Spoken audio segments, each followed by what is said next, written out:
sweet.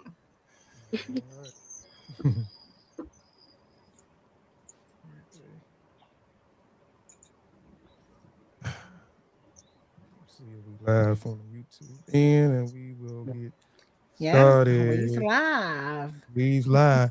We'll be right Yeah. back. Okay.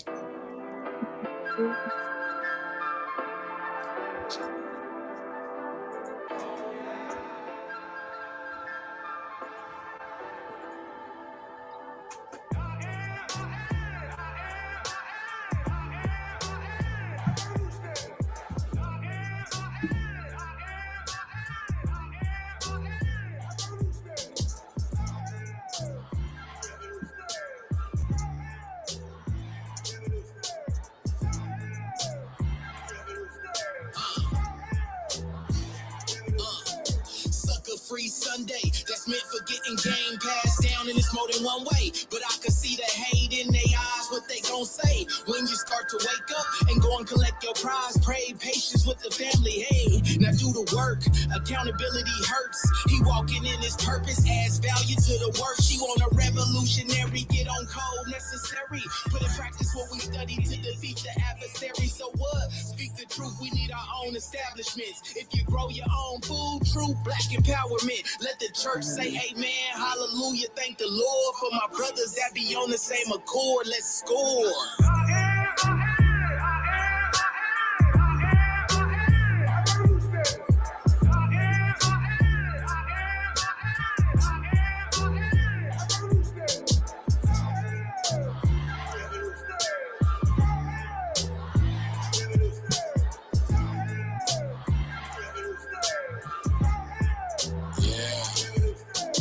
Live by some coca. Life as a soldier, never mess with the rollers. I be smoking no okra. I'm dipping in folders, wake 'em up like some Folgers. Fake woke, we exposure. Knowledge born, yeah, I told you. You and your crew is scary. You move but moving barely. You shooting, don't be scary. Recruiting, then you bury. Revolutionary. Putting on for my people. Gatekeepers to leech ya. Meet you, greet you with heaters. Oh, we burst some profits. No work, no progress. Is it worth the profit to divert to false shit? Rapid fire, Cassius liar, cap suppliers. I don't like to rap about them. Watch those Judas with the black messiahs.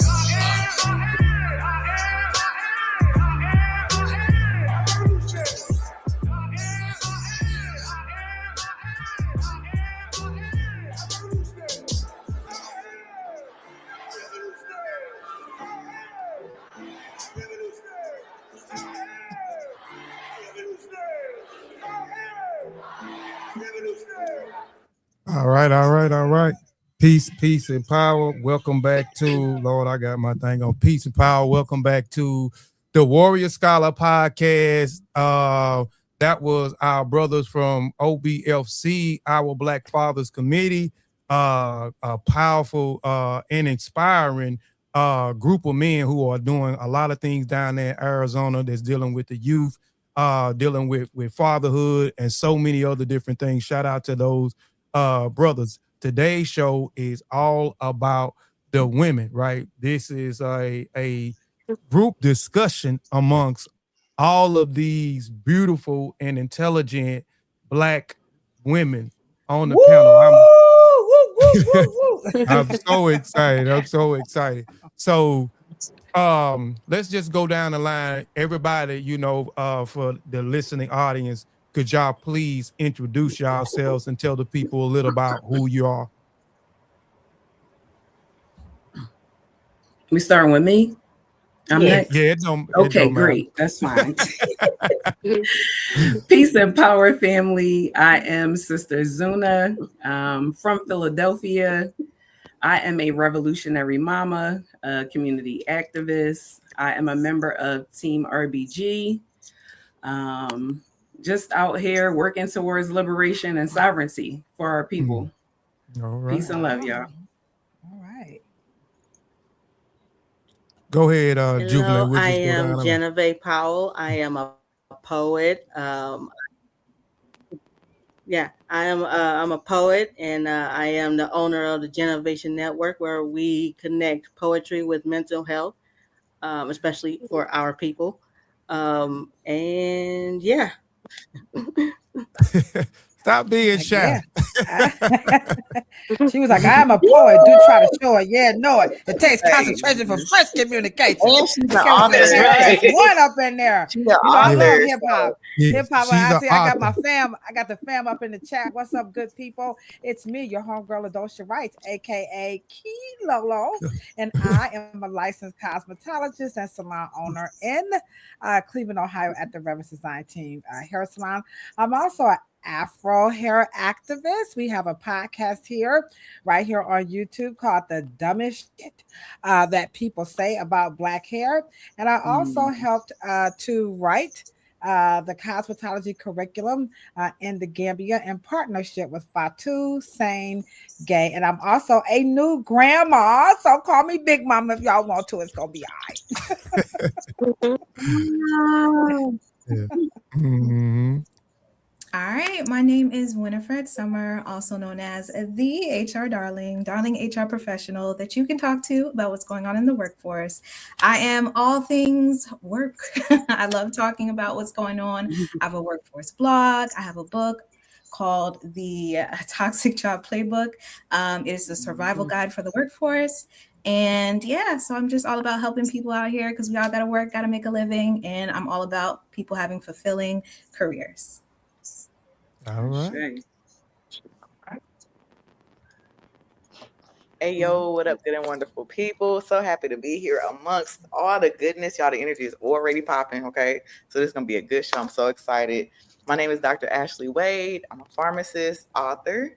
I'm also the owner of ADH Pharmacy Consulting, chief executive of Vasili Magazine, book club curator, the Griots podcast co-host, community and literacy advocate. I'm down here in Dallas, Texas, having a good time connecting with the people, building, tapping in with the local Black-owned businesses.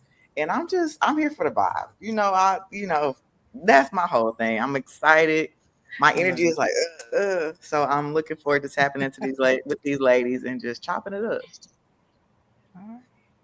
All right. D, go ahead, Isa. Hold on, D. Yeah. Can you go ahead, D? Your camera went black. Can you see me now? No, but we can hear you. Yeah, pop out and pop back in. Okay, because I can see all y'all. Hold on. Yeah, just pop out and pop back in. Okay. Just leave and then come right back in. Let me see if I can. Well, no, you have to. Let me see. Let me see. Yeah. All right, go ahead, Isa, and then she'll come back in. My name and then we got no problem. My name is Isata. I am the face behind a page called Dear Be Love Me. I prioritize minding my business, your business, the business of the books, and the business of everything else because I believe being nosy is an important step that we overlook to learning more about yourself and the world.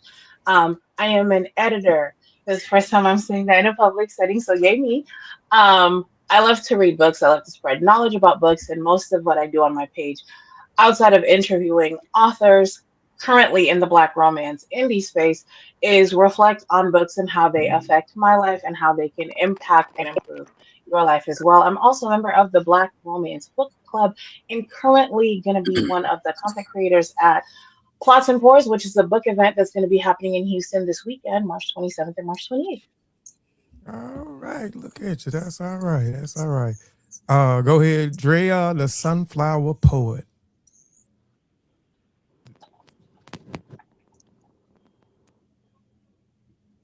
We can't hear you, sis. We can't hear you.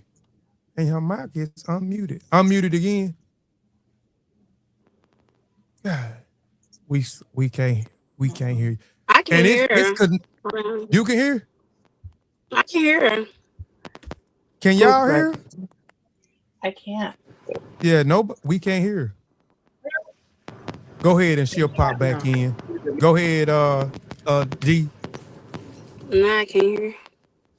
Yeah, go ahead, D. You can't hear? Yeah, she can't hear me. Hold on, let me see. Where's she at? Yeah, we can't hear you now. We can't hear you now. But we'll let them introduce themselves when they come back in. I'm gonna read out what a warrior scholar is, and then we'll get into the interview. So, few definitions. A warrior is from the old North French warrior. A warrior, a soldier, combative, one who wages war. Wages war, one who's warrior. A warrior, a person engaged in experience in warfare. Broadly, a person engaged. You all see me? A person engaged. Yeah, we can hear you. Hold on 1 second. I'm gonna let you introduce yourself. A person engaged in experience in warfare. Broadly, a person engaged in some struggle or conflict. A scholar, a person who attends a school. I can't hear anybody. You can't hear us? You can't hear us? Hold on, y'all.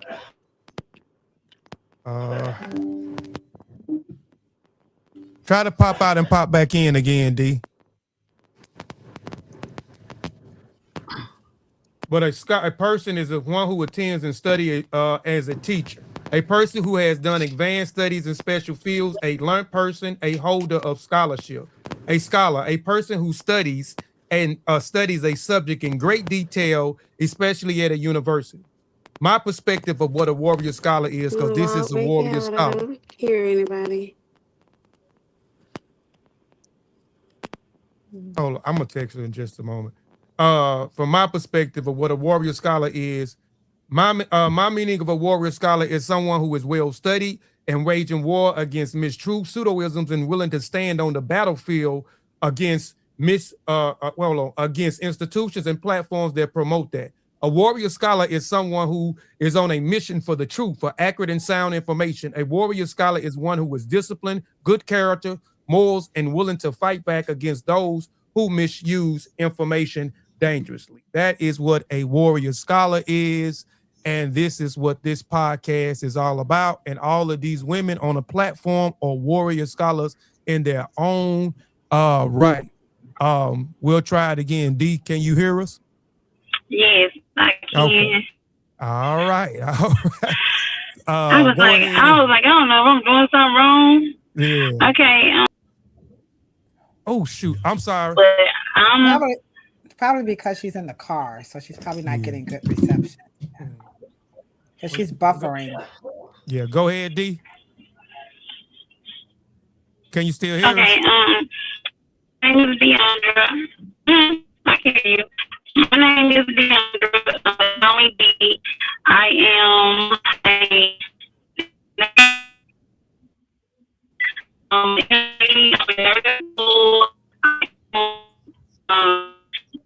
Is it me or is it y'all? Is she breaking up bad? Yeah, she's buffering. It's probably because she's in the car. Yeah, she is. Yeah. Yeah, she's in the car, so she's not getting a good reception. Yeah. You breaking up bad, D. Let me see. Okay, let me. Okay. Let me see. Hold on. Hold on. All right.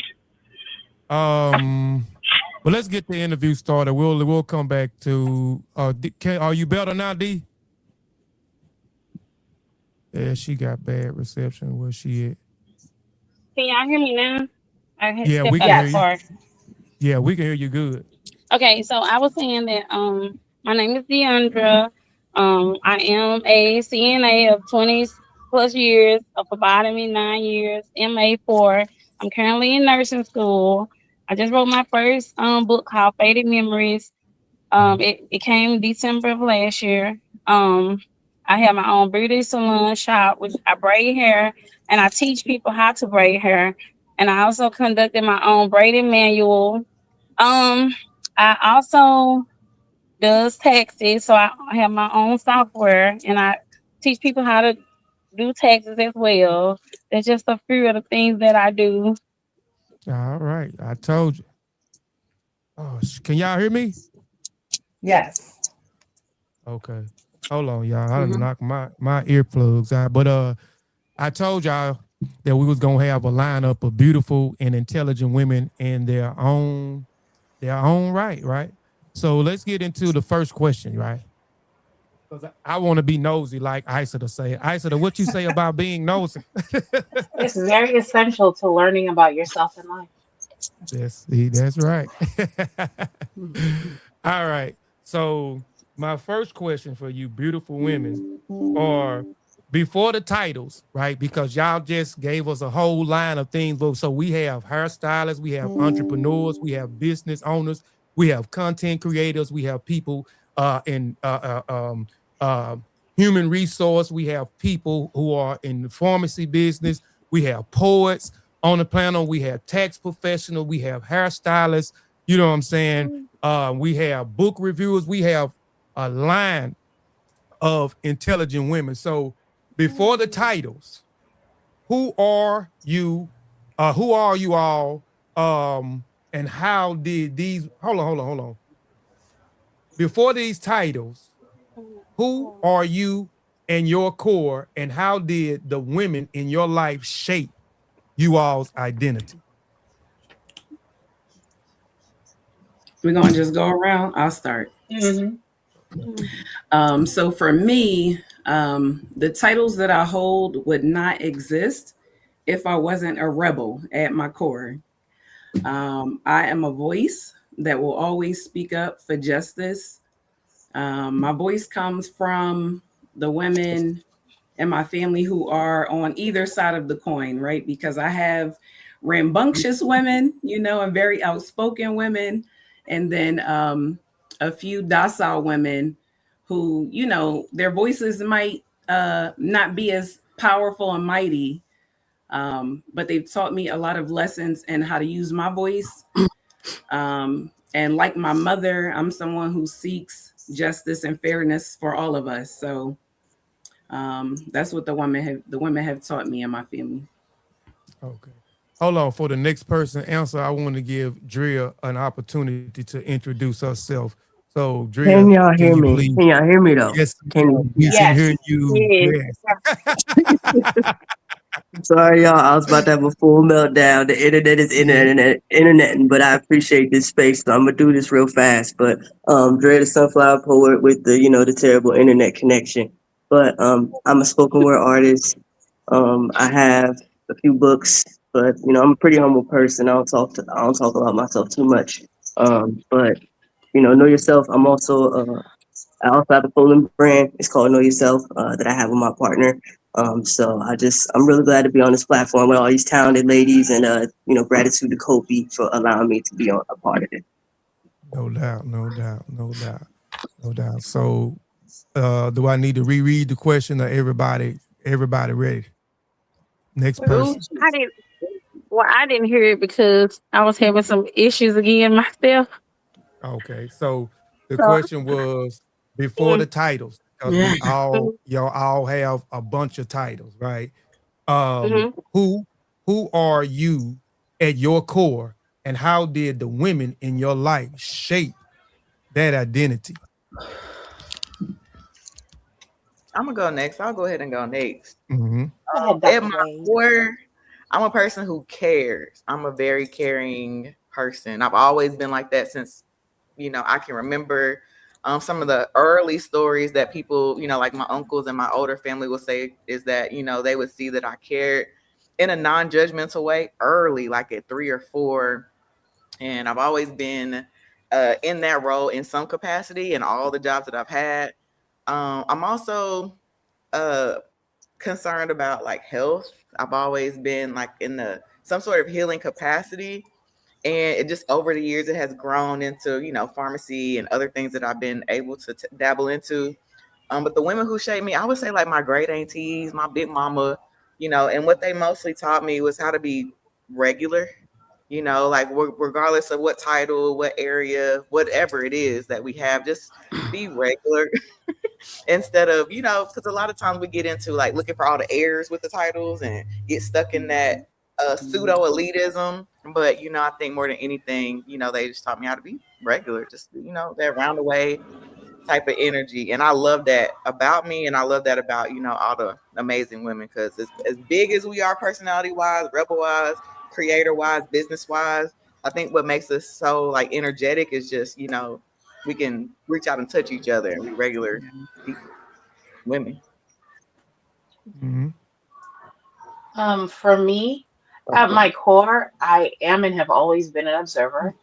Um, my mom is the boisterous one. My grandma, who I was named after, is also very boisterous. Um, they are boisterous, but they don't pay as close attention to little details. So when I was younger, I would kind of be the recluse.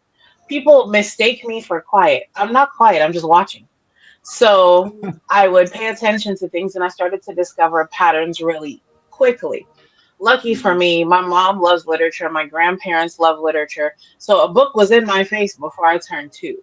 So that helped with pattern recognizing. And so if I can recognize a pattern in a book, I can see a pattern in a person. If I can see the pattern in a person, I can empathize. That don't mean I have to like you. However, I understand that you are a person just like I'm a person. So I can understand where you're coming from. I can try to help as best as I can. But I do fear that it's my mom's fault that I'm nosy now because she made me an observer.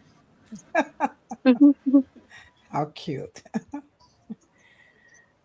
I'll go I next. guess. Oh well, go ahead. You can go ahead. No worries. I guess I for me, I wrote that me at my core, I feel like I'm an anomaly, like something that's not normal. Like every time I would tell somebody a story about how I was raised, I felt like that it was a rare experience for the other person. And I feel like every time I've interacted with a melanated woman, or even in my life or my bloodline, it's been that similar experience. You know, that overcoming that obstacle. It's women are resilient, incredibly resilient beings. And I think that sometimes, at least for me as an individual, I fail to give myself credit for that versus it being expected. So for me, I'm not average. I'm not normal, or prototypical. And for me, it comes from, the history, reading the history of melanated women and knowing that that's been our experience. Like I'm reading Ida now.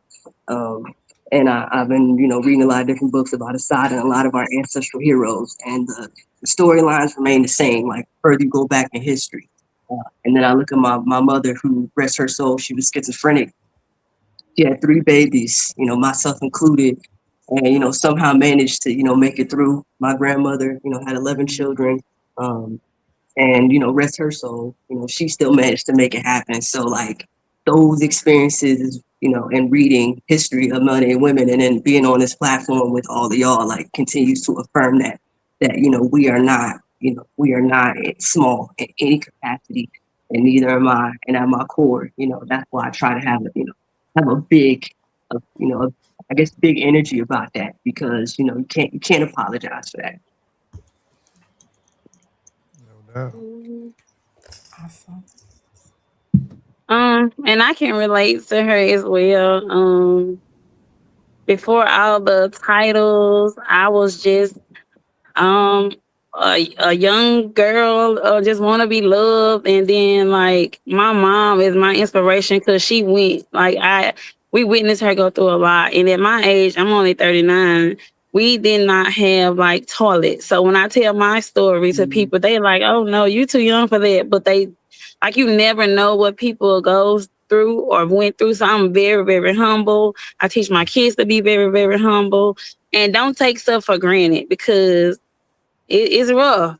It's rough, but somehow, and I wear a lot of hats. I do a lot. Everybody call on me. They bring their problems to me, and it's like they never see me shut down. And when I do, they's like, we didn't know you had that going on. We didn't know that, because I try to wear it well. But mental health is real, and so I'm learning how to take a couple steps back, breathe, and just release a lot of stuff. Even they problem, like, oh no, y'all gonna have to handle it yourself.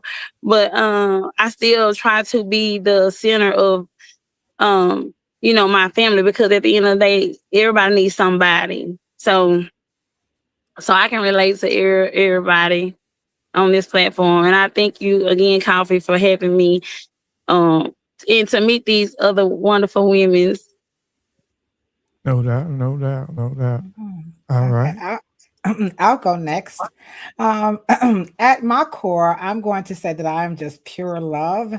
I am a diehard optimist, just by choice. I live that deliberately. I live love and happiness and excellence deliberately. My influencers are definitely coming from my big mama, my Aunt Mary. I know for a fact that I'm probably her reincarnator or something like that. And my mom for sure. And then, of course, Fatu from Africa and Olive Benson and Cheryl Morrow. So Fatu, these are the yes. people, yeah, who help scope me and encourage me to stay planted at my core and being a loving person, a diehard optimist. The glass is just always full. I'm always happy. The water could be flowing. I'm like, you know what? At least the water is flowing and we could just put our toes and try to stop it, you know? So I'm just a diehard optimist, but I'm a rebel now. I'm with you. You know what I'm saying? I will go off for my peoples, you know what I'm saying? So Kofi know that about me, but that's who I am at my core. I'm just, you know, pure love, a diehard optimist, and I'm showing enough for the underdog because I've been bullied and picked on. So I'm used to it. So I'm here for it. So we got to do the right thing. So I'm vibing with everybody else in here. So yeah, so that's who I am. All right. Okay, real quick. Mine's pretty short. At my core, I'm definitely a peacemaker. I'll say that.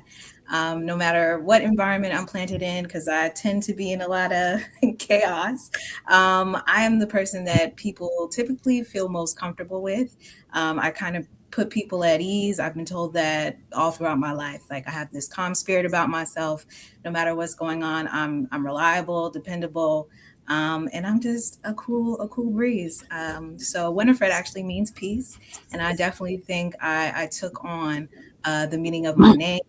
I credit my mother, my grandmother, my godmother. These are all women that empowered me to, you know, just lean into my gentle nature and not see it as something that's a negative or to kind of make me feel like I need to be other than I am. So they definitely gave me that acceptance. And so that's my answer to that question. All right. You got something or And me as myself, at my core, I am that feeling you get when you listen to Neo Soul. I am that relaxed, more chill, laid back, that just here to just chill and vibe.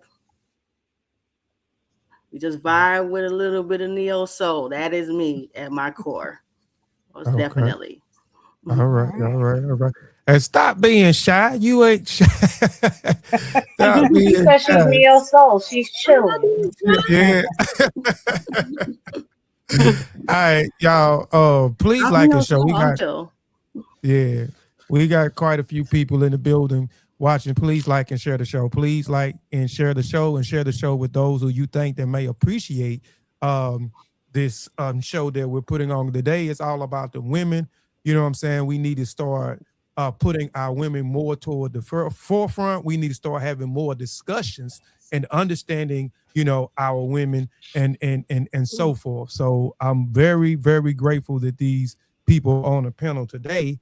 And let's get to the next question. So the next question is in you all a Pacific field, what has your experience as a Black woman and what barriers you have had to break or navigate? I'm ready. So I was born in Freetown, Sierra Leone. I came to America when I was about 8 years old. Language has always been an interesting thing to me. My mom was a linguist. It's been interesting to me because it's similar and it's different. Coming to America, the country I was born in was colonized by the British, so we spoke English. However, English back home and English in the United States are very, very different things. Y'all have a lot of words for one thing, and it's confusing to me. However, the way I was taught to speak English was the formal way. And coming in school, being in school in general, teachers kind of berate you if you speak informally. However, school is not a formal setting, it's a learning setting. So a lot of us growing up, we were taught to speak formally or write formally, which is appropriate if you're writing a formal essay, anything like that. However, there's no account for personal flair. There's no account for bringing yourself as a person into creative writing. So as a reader my whole life, the older I got, the more I realized I was a bit elitist when it came to literature.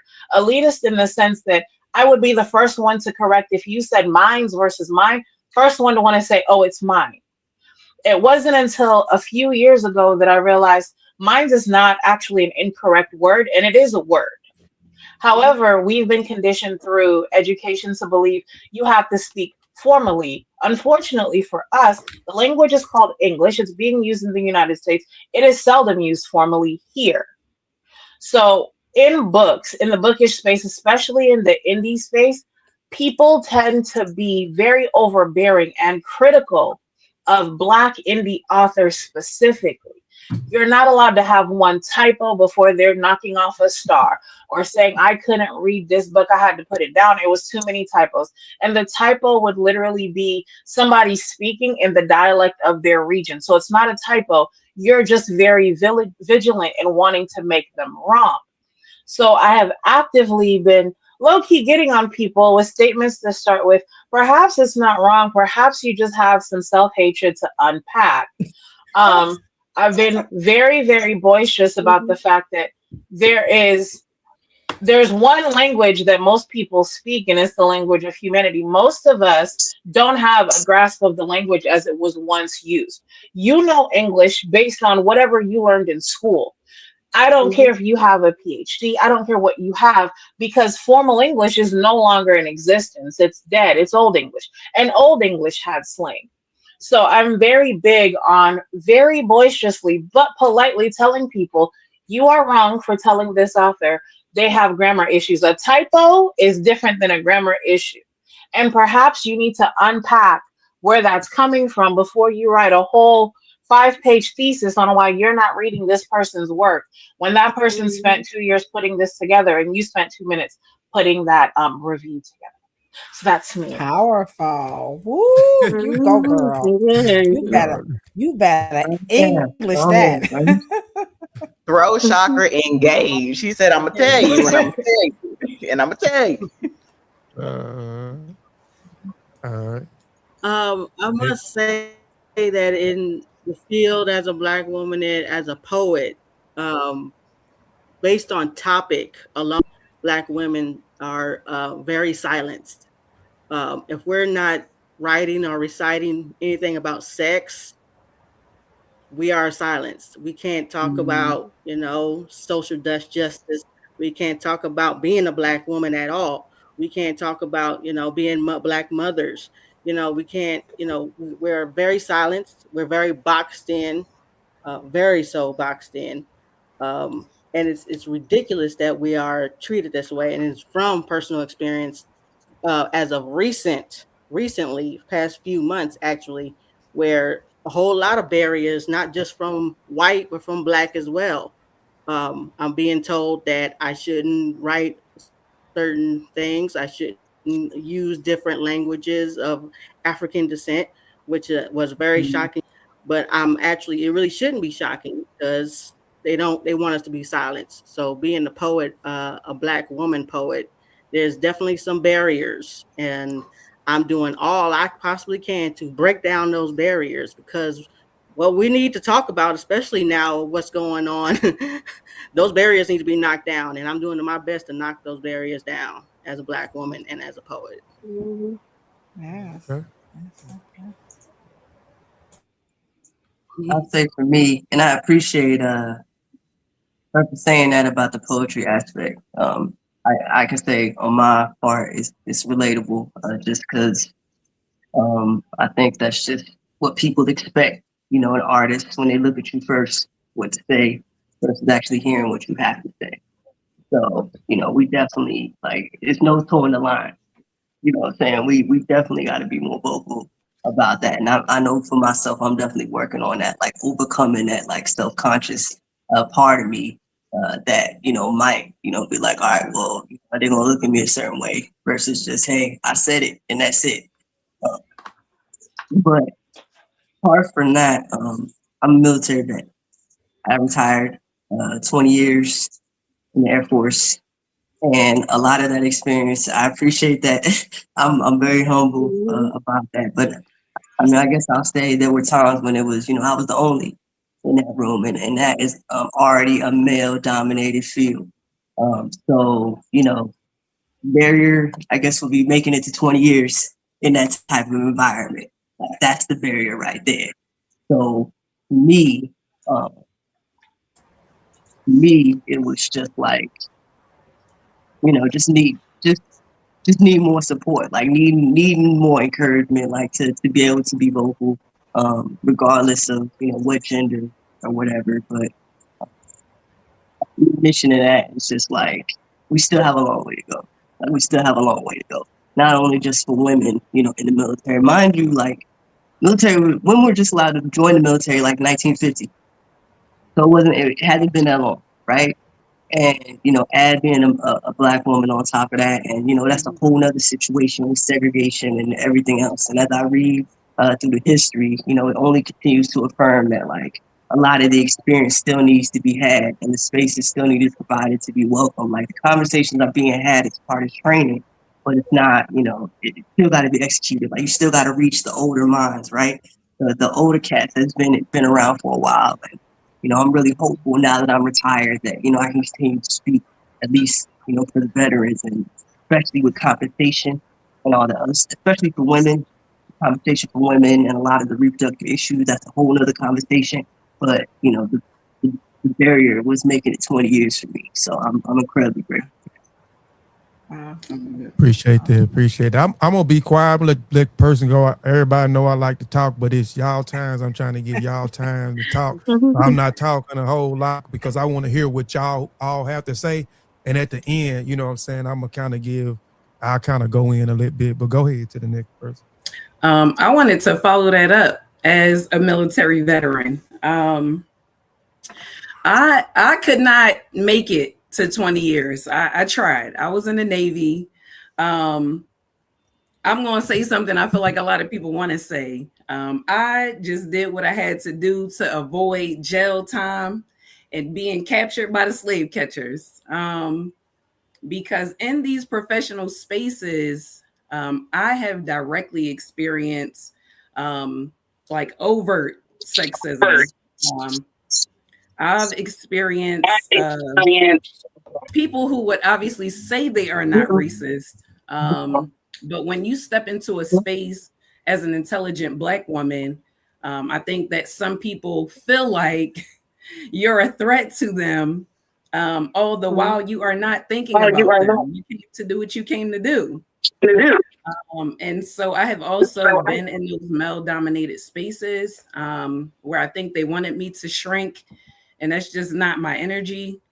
So I think that anytime I've been around other women in those spaces, especially women that I see do kind of cower back, I don't allow them to do that. And that's just how I feel like we need to support one another. I don't allow them to just shrink themselves in the face of whatever the adversity is. So. Okay. Yeah, Right. that's this Zuna, is that correct? That's your name, Yes. Zuna? Zuna. Yeah, I'm gonna piggyback off of Zuna. As a salon owner, and I have a background as an outreach worker, and I can tell you from personal experience, of course, and also in working with women, that Black women are not very comfortable in their intelligence spaces. I think they come from spaces where they have had to, kind of downplay or, maybe just not even, openly admit that, in their own perspective spaces, in their own ways, that they do have something to bring to the table. So a barrier that I see is a space. My salon is a place where people can safely just fuck up. You're not going to be fired. You're not going to be ridiculed. You're protected in our space. You can mess up some hair because you're in a good space with professionals. You can be late. Your hair can be disheveled. You can even be a little high. I mean, it's life. And so, but we have to help people find their space so that they can get on that springboard and just bam, because they always, when they show up, they show out. It never fails. I've been working with women and men and the LGBT TQ community my entire career. And I feel like that barrier is not allowing them to have that space where they can make those mistakes, because that is where I don't know if you guys listen to Abraham Hicks, but she always talks about being in that vortex. It's in the doing that you're going to make those mistakes and you can learn. So the barrier is not allowing people to have those mistakes and to grow and to take them with you. I'm a chatty Cathy. I'm kind of ghetto, I'm out here. So people always want to put me out front. They'll invite me to stuff. But if I can't bring my crew, because I'm a hip hop head, so I'm like, my posse come quick because my posse got velocity. You know what I'm saying? So if I can't bring them with me, then no, I'm not coming, because anything can happen to me, right? So we need to make sure that those stylists that's coming after me, they need to be in those spaces and see those people, see the magic, unfold. They may have things to bring to the table that I couldn't, that I don't even know. So the barrier of not having that space where people can really mess up and really spring into their authentic selves and live it and keep messing up. And live it and keep messing up, because you're never going to get this thing, whatever right is, even though that's my last name. You don't always get these things right. And so I like being in a position and a place to show that the barriers are just to be overcome. And that's where that love just comes in. I'm not going to pretend like, if your car broke down, your car broke down. But I got some gas money, I get you here. You know what I'm saying? So it's not to downplay what's going on, good, bad, or indifferent, but that we have to encourage our women to get in those spaces and really show up and show out. Because when I went to Africa, if somebody said, what's the most important thing you learned when you came back from spending all that time with Fatu and the kids and the government and all this good stuff? That excellence is normal.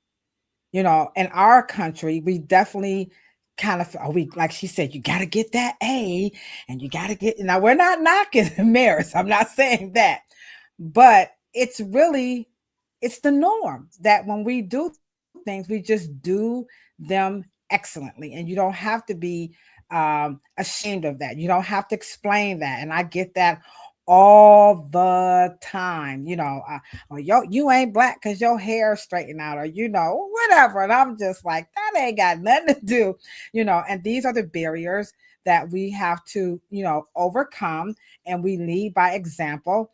Not that we can't have a cry moment or get upset or get angry, but when you get angry, you're going to give away that power. So we don't want to give in to that, but we don't want to deny that we do have feelings, but yet continue to provide those spaces so that women and men and everybody in those spaces can, grow and get to that next level. So that's the barrier to me.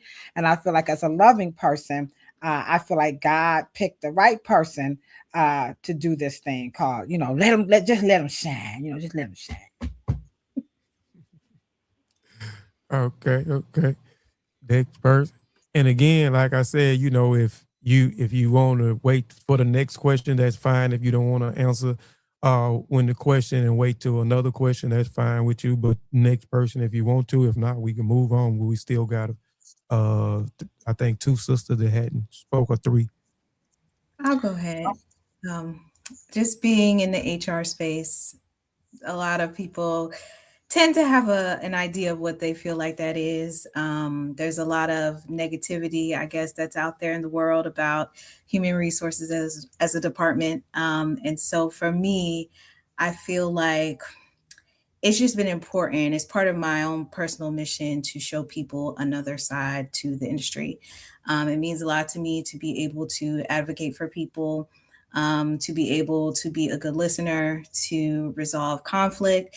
And not only that, but to pour into people in the workspace. I love asking people about their own personal interests or, their own personal goals. Like I know I am in, I have my 9 to 5 where, I'm pretty much I have a shared mission with the organization, but I also do my own things on the side to where I can really help people get from where they are to understand what they really want and get to where they need to be. I think in every industry, we're responsible to a degree to help uplift people, uplift the generations after us, uplift other sisters, our neighbors. And so for me, that's just been my primary focus is how can I really help people? Everything from encouraging them to take care of themselves, maybe having them sit down and write their goals, connecting them to resources, and just treating people like humans. Because so often in different work environments, we're hearing about people who are being mistreated on various levels. And I got into HR because I wanted to be the type of person that I wish I had when I was going through my crazy seasons. So there are challenges in the HR space, but I take it as an opportunity to really just show up for my sisters. No doubt. Anybody else? I want to jump on the back of that for sure. Especially since my sis said excellence is normal. And in the industry where I work in, I'm a pharmacist. So shout out to all the healthcare girlies, on all levels, because our presence in a lot of these spaces set for healing matters for real, because we show up in a whole different type of way. You can't quantify it. You can't quite put your hand on what we bring in those spaces. But, when we do touch people, it makes a difference in their life and in their healing and their growth. And they never forget the impact that we left. But for me, being a doctor, being a pharmacist in the space where I can make decisions, I have some authority, that's a huge barrier for other people. They're not used to a Black woman having A, authority, and B, having to respect it.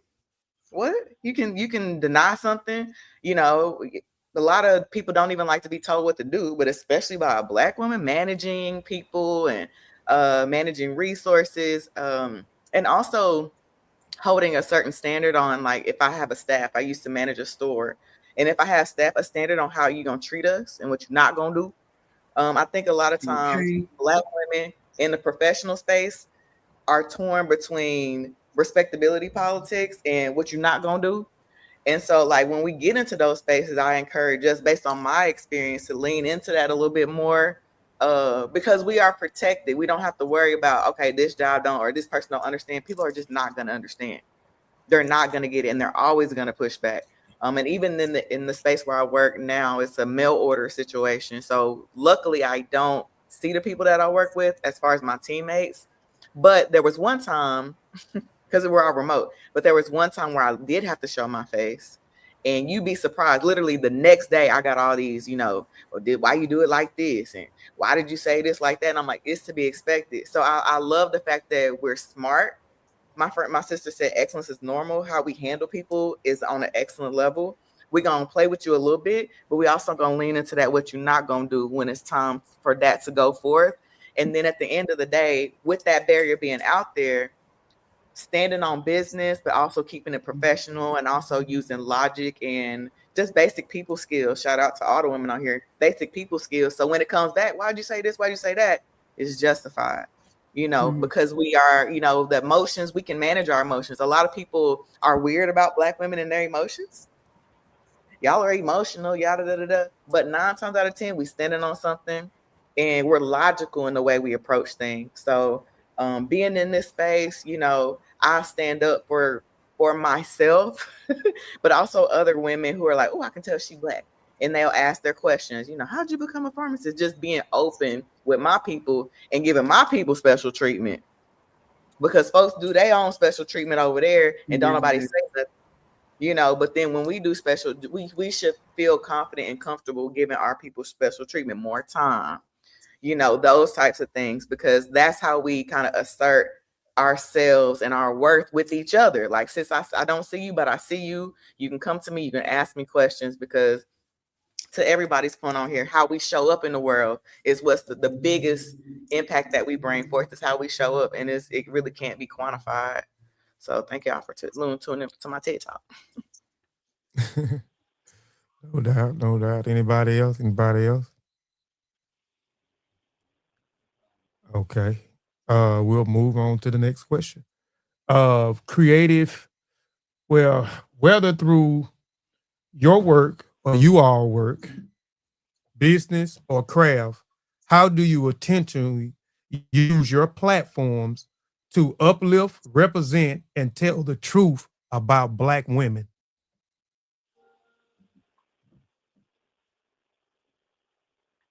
I'll go with this one. I'll say, like, my face is already Um, representation.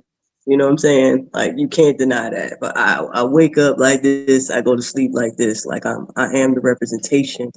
And I think, learning to embrace that, made me a lot more vocal about it. A lot of my books, I started to, start mentioning and narrowing it towards, Black women. When before it was kind of like, I'm not sure about it, politically correct. And, I was in the military at the time. So a lot of my speech, was very restricted. And so now I'm retired. Now I can really, be vocal about a lot of these things. But yeah, just being intentional in my speech, how I present, be very welcoming person, my behavior, the things that I write. I'm no longer, filtering out the what we go through. I think recently I've been, on this journey of dealing, basically a lot of the fallout from fibroids. And I know that fibroids is a reproductive issue for a lot of melanated women in my experience. And, it's just one of those things where it's like, oh, we've been dealing with it, but no, like, it's not okay. It's not okay. And so that to me, it's just a small piece of I just share my experiences and hopefully make those connections that way through my art, through my speech, through visuals. Appreciate it. It's powerful. And that's kind of what I do too. I try to use my platform intentionally. I try to tell honest stories and challenging like stereotypes, whether it's through my work or my voice. I just aim to reflect the fullness of Black womanhood, not just the struggle, but the joy, innovation, and depth. So I always try to be honest. I remember when I was telling my kids about stuff that we, grew with. My sister, she was like, "Why did you tell them that?" I was like, "Because they need to know." So I don't sugarcoat. I be honest and just, I don't hide it. Mm-hmm. Know that. they're authentic. That's how I use my platform. I try to be authentic. If I'm authentic, people will definitely gravitate towards me because it's the most honest. Because you're being your whole self. You're not just being a piece of yourself. You're not just being your whole self. I try to be my whole self when I'm using my platforms to inspire Black women specifically. Because we are always told that we're not enough. We're always told we're not pretty enough. There's always those magazines out here that tell you you're not thin enough. You're not wearing the right colors. No, I'm going to be who I am wholeheartedly, very authentic. And I'm going to show Black women that, hey, you can do it too. And there's nothing wrong with you. There's absolutely nothing wrong with you. You can love yourself. You can respect yourself because I love and respect myself. You're not going to, trust me if I don't love and respect myself and show you that I love and respect myself. So I just come at you, my whole self. This is my whole self. Take it or talking leave about how I'm trying to be shy. No, I'm not. I'm just being myself. Absolutely. You be trying to put me on the spot. I'm just being myself. I'm Okay. naturally quiet But because I like to listen. I love to listen to, especially when I'm listening to other Black women. Yeah. Chances are and I'm people probably the will, youngest one here. I like to listen. Yeah. and I found too to believe that if you just be yourself, people will like you better. They'll want to be around you. Like I don't do the faking. I don't do fake people. Period. They even asked me like, I was like, I'm stressed out. I'm like, I'm depressed, and they was like, don't say that. I was like, well, it's the truth. And they was like, well, how you do it? I was like, shit, I take it with me. Depression, come on, we gotta go over here. We gotta go. I just don't sit on it because, I just be true to myself because. The devil is busy, but God is busier. So I don't, I don't say, well, I don't have this or this not bother me. It is, but I'm gonna take it with me. It's gotta come on. Let's go. And that's just how I do it. And sometimes it's heavy, but it's okay. I learned how to just take it with me. Hey, but don't stay there. You know what I mean? No, Take it I with don't you, say but put that. it somewhere else. You know, punt it, put it in the bed. You know, I'm with you. Yeah.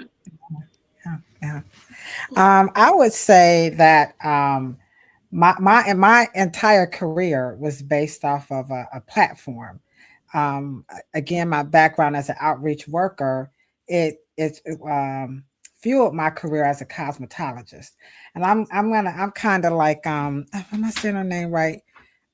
Isata, am I saying it right? Isata. Isata, where I was in the ivory tower on the hair situation. And so it was during my work as an outreach worker that I realized that we all don't have the same skill sets, the same tools. We don't have access to all these things. And I just kind of felt like, damn, what's wrong with you, Kilo? Get it together. And so I decided to use my social work skills to open this hair salon for access in the spirit of what Isata is talking about, because sometimes we do not. I mean, I got the audacity or the mitigated goal, to be trying to be in the ivory tower coming from the projects, but I still had, admittingly, like, y'all don't know how to comb y'all hair. What's wrong with y'all? Y'all washing y'all hair like that ain't how Black people wash their hair, y'all doing this, And so I had what they say, check yourself before you riggedy wreck yourself. Check up from the neck up. Because to the own self, when you're raggedy, it's like your mother, when your breath stank. You tearing me up so bad. Just keep it 100. You know what I'm saying? And so I used that platform as an outreach worker to open that salon. And from that salon opening, I was able to connect with the people, galvanize the people, begin to change laws, get involved. And this stuff ain't free. You got to pay for some of this stuff. So I had to come off a lot of money, give up a lot of time, and to I forgot your name with the glasses on. To her point, you're gonna take this stuff ain't easy. Deandra, yeah. You're gonna take some stuff with you because they're gonna kick your black off, every step of the way.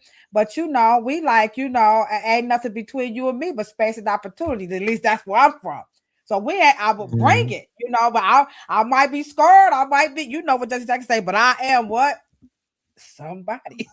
So I did what I had to do to carry the people through and to carry myself as well. So being able to change those laws, when I was in cosmetology school, I asked for a book and they got upset and they was like, the only book you gonna need is this book. And I'm like, well, what the hell is a school without a library? Excuse me, And they would call me the college girl, like, y'all make me feel bad for having, y'all the one that said we had to have an education. That's a problem. What's going on? Make it make sense. So I said, you know what? I had the opportunity to put a library in the cosmetology school.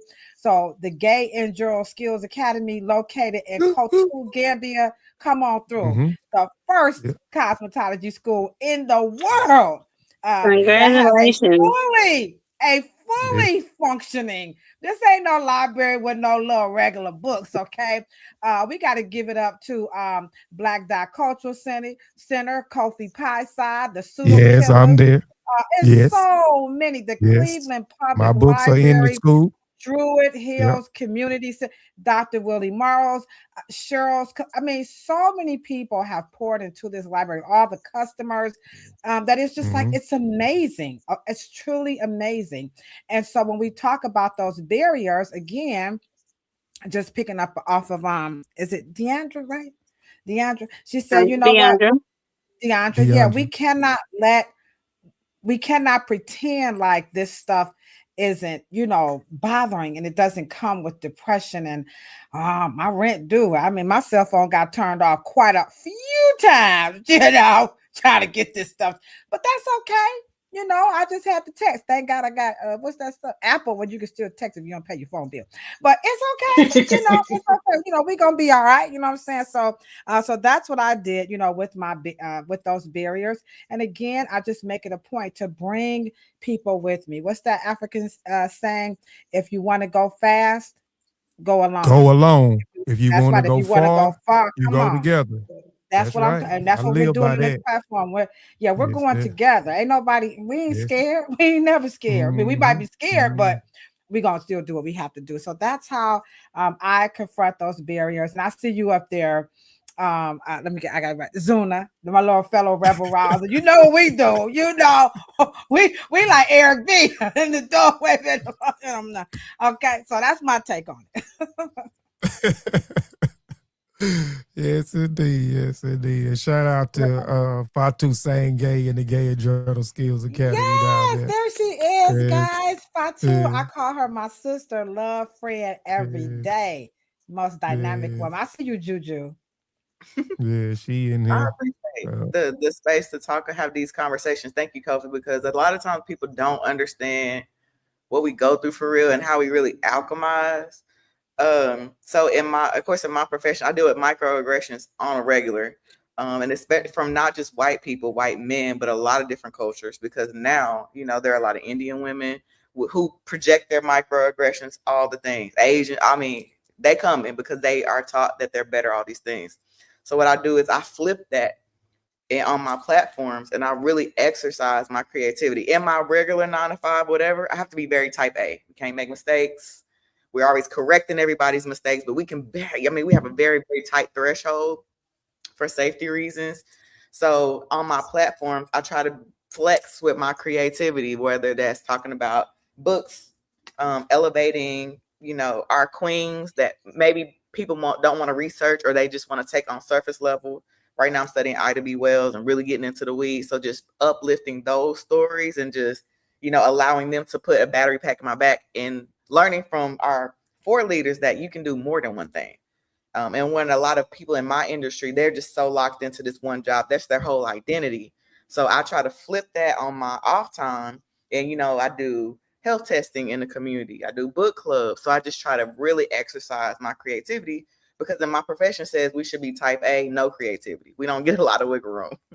And so I just try to like balance that type A, very strict, you know, follow these rules, these guidelines thing, that type of thing, and just flip it on its head in my personal time, in my creative space, and just fully exercise that. And then I try not to be too hard on myself. A lot of, you know, creators that I got to post this day. And if I miss a post, I got to da-da-da-da-da. Or, oh, it's Monday, I just try to be relaxed with myself. I post when I want to. I'm consistent, but I try to relieve myself from all the pressures of being in everybody's algorithm. And, you know, what if I don't post for 2 weeks? Am I going to lose my, you know, just kind of putting all that to the side and just allowing myself to be creative and get ideas and execute those ideas. So I just, you know, appreciate the mindset of our leaders that have shown me, Angela Davis, Ella Baker, that have shown me also you can move around, you know, in those creative spaces. If one doesn't work, cool, move to another and try a different one. And just instead of getting locked in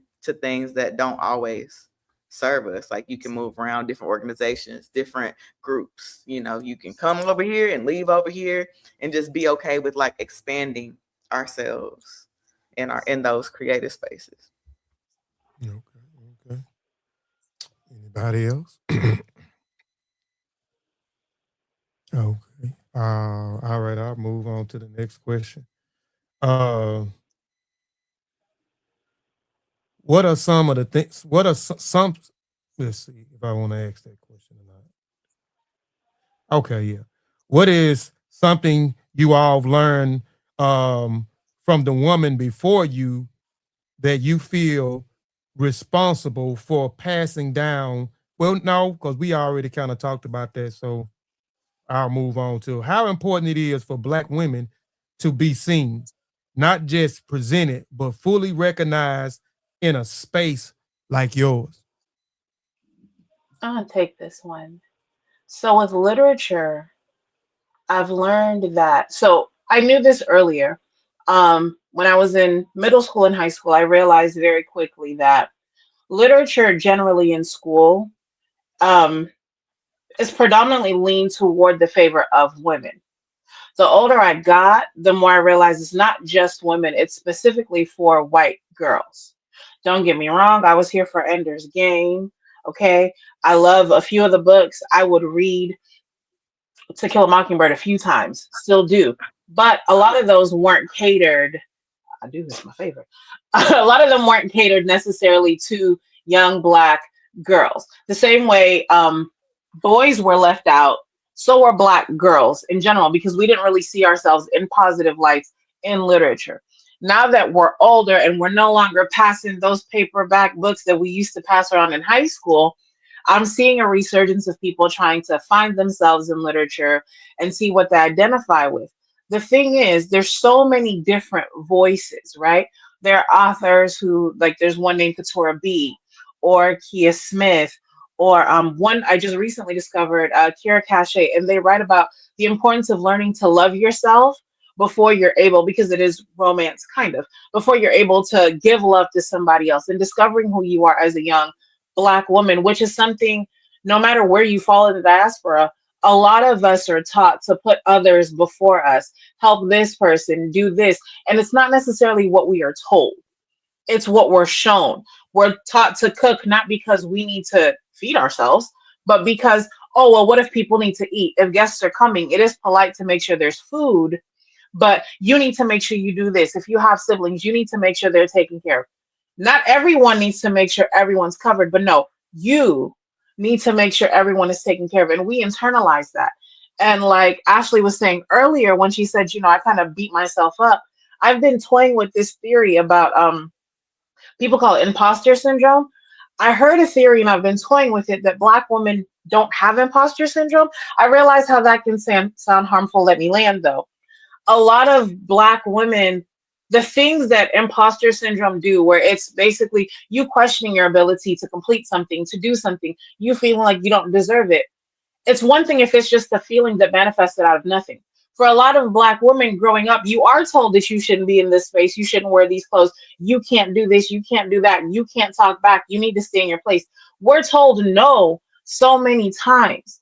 And then when we're reading these books, that's the first time, for me anyway, it's the first time I can see that, oh my goodness, what do you mean Black women were a part of the Holocaust? Since when? I mean, I know that Black people, but I've never seen Black women. What do you mean that Black women can do things? Black women can own anything, like anything at all? Black women had bank accounts back when women in general could not have bank accounts? What do you mean? And there's this disconnect because nobody is showing you the things. And while they love to tell us, well, go read a book. What book do you want me to read?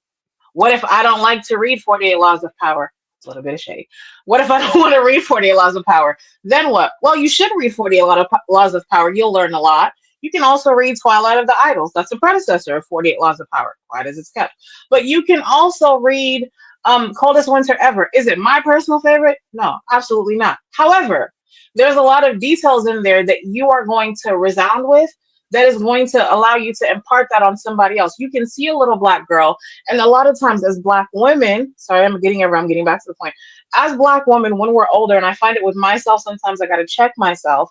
We look at our younger girls and our younger women, and we tell them, oh, you don't need to do that. You don't need to do that. You're too young. And we were, but remember that you were too young as well. You were too young to be talking to that man that was 26 and you were 16. You were too young to be skipping class. You were too young to be putting on the red lipstick and the red nails, even though it was cute, and it still is. It shouldn't have sexualized you at all. But you were too young as well. And you did not like it when they called you fast, when they told you you didn't deserve, when they told you you just gonna end up pregnant and not doing nothing with your life. So imagine you didn't like that growing up. You looked at the next little girl who you may or may not have been kin to and told her the very same thing. And then wonder why they have an attitude, wonder why they don't listen to you. Instead of you saying, look, I understand that you're going through this right now and you can feel how you feel.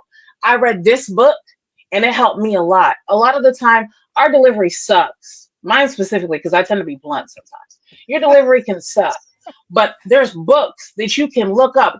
You can talk to me. If you have a young teenager who you like, I don't know what to tell them. I could give you a book to let the girl read so she can feel seen enough to know how to have these conversations. But in this space that I'm in, the space of literature, we're so focused on the classics, even now that we're getting into the Audre Lordes or I don't want to say Tananarive Due. Now that we're getting into these spaces, we're still not relating it to ourselves. We're just reading it and closing it. You can empathize with the young girls in these books, Octavia Butler. You can empathize with the youngness. You can remember yourself being told, oh, you're so mature for your age. And now at your big age, you look back and you say, I was dumb as hell. That man was taking advantage of me. That little baby who you're talking to does not relate to you because they think you're trying to play them when you say he's lying. Because for them, what you're saying is, oh, you're not mature at all. You're just a baby. They are. But remember how you would have received that. Give them a book instead so they can see how it plays out. Then y'all can talk about it. So for me, I think the biggest impact and most important is I want Black women to see themselves as who they were as little Black girls. Honor that little Black girl and learn how to talk to our future little Black girls so we're not having this friction in between each other. It's not that deep. Give them a book, learn how to speak to them. Okay, I got it out. I don't even know how you follow that. I'm over here taking notes. What's that book before? Before the Art of War? Yeah. Oh, Twilight of the Idols by Friedrich Nietzsche. It's the same as 48 Laws of Power. It's the Repeat that princess. again. Say it one more time. It's Twilight of the Idols by Friedrich Nietzsche.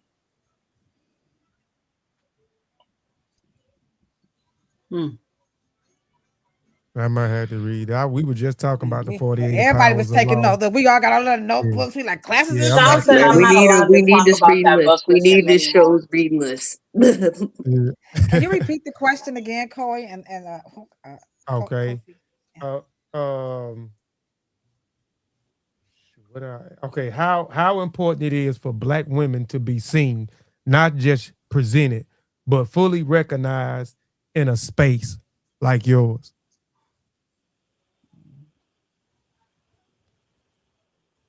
I mean, we go on to the next question. If y'all don't want to follow up after Isidore, we can go on to the next question.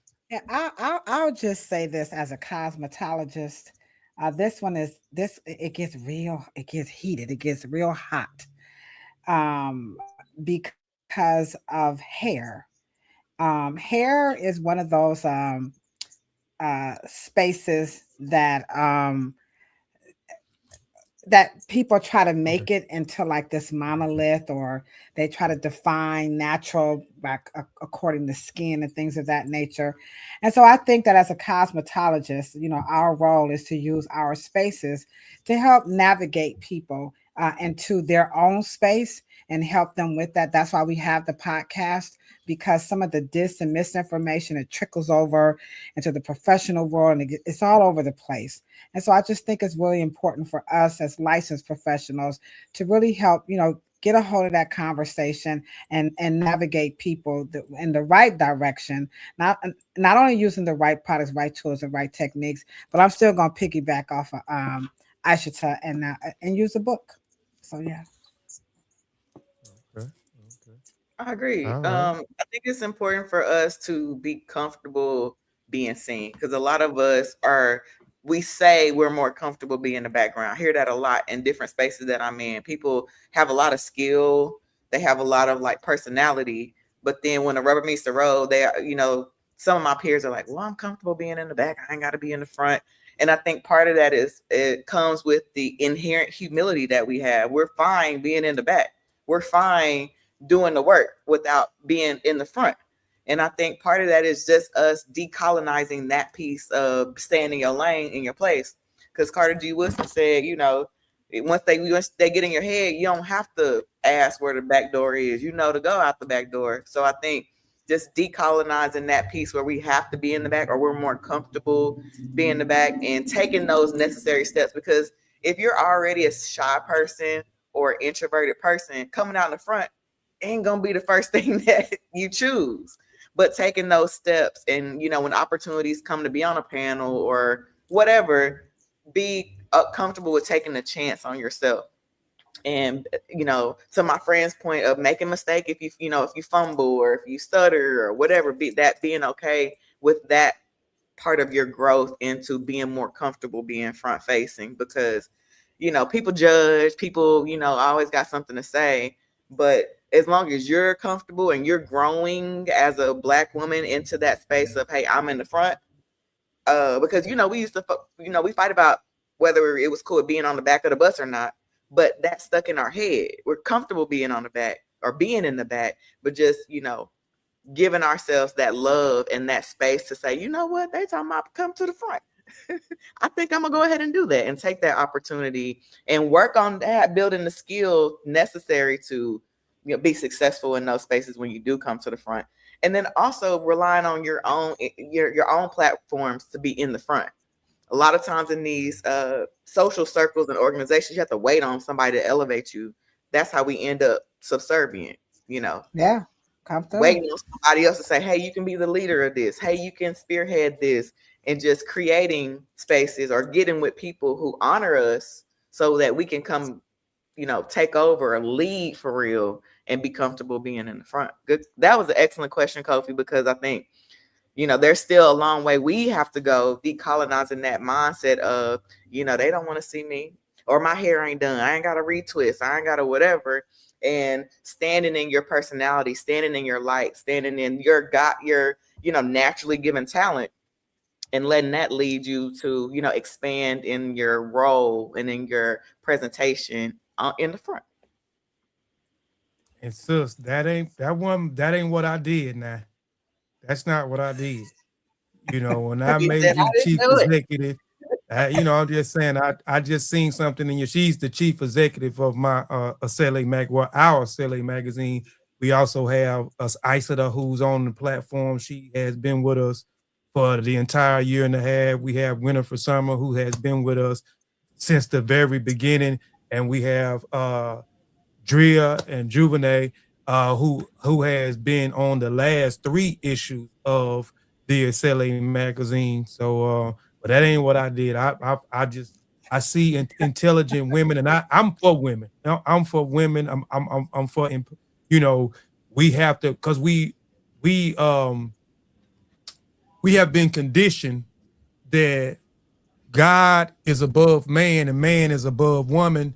The man is the head of the household. This is a man's world. So we have been teaching our children, our men and our children, our males in Pacific, to be male chauvinists, that we are superior over the women.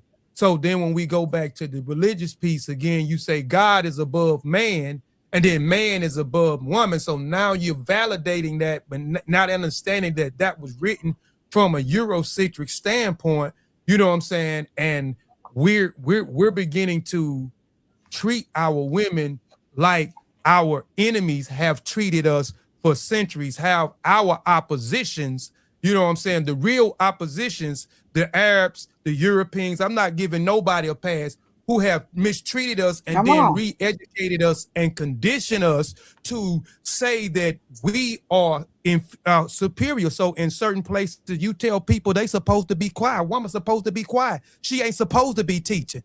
But that's a contradiction. She is the first teacher. You know what I'm saying?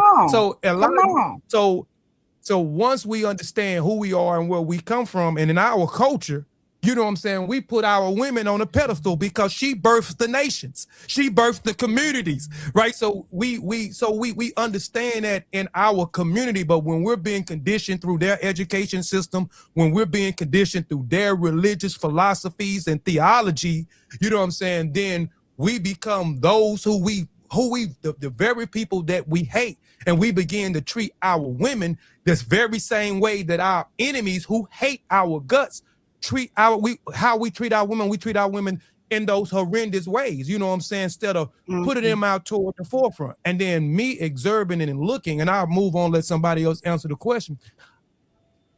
I've noticed that a lot of times these men that ain't got nothing going on for themselves, you know what I'm saying, they may have self-doubt, you know what I'm saying, they may not be well motivated, they may not be inspired, and then when they get with that woman, you know what I'm saying, they get with that woman, when they get with that knowledge, that woman gives them what they need to build that man up, you know what I'm saying? And everybody has a role.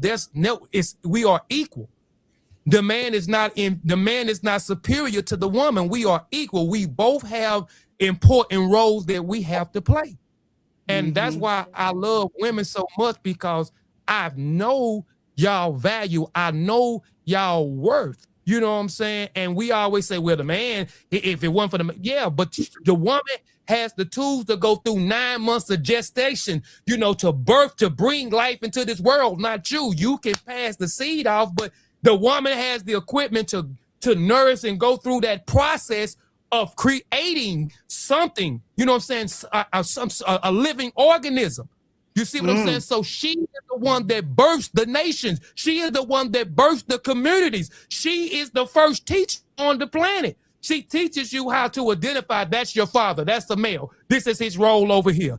This is how you know, you're not supposed to do that. This is what a mother is supposed to do. This is how you're supposed to conduct yourself. This is the elder. You respect the elder, not the older. I want to get that straight. The elder, not the older, because there's a difference between the two. So I'm appreciating this conversation. I've been trying to. No, it's good. No, it's when you think about the title. Because when you think about the title, Queens Who Shape Us. I mean, that was a good diatribe about the reality of, you know, being an African descending woman, man. You know, we need to hear this over and over. We can't hear it enough. We can't, you know, we can't downplay it, which is what we're all saying in all of the questions, you know, that you're asking us. There's a book called Imperial Leather, written by Annie McClintock, and she has a whole chapter on everything that Kofi just said. And I think, well, I feel that all of us on this platform, you know, we are the embodiment, you know, of our ancestors, you know, and for our, you know, our children and our nieces and nephews and our co-workers and everybody to continue to shape, because George Benson, everything, you know, must change.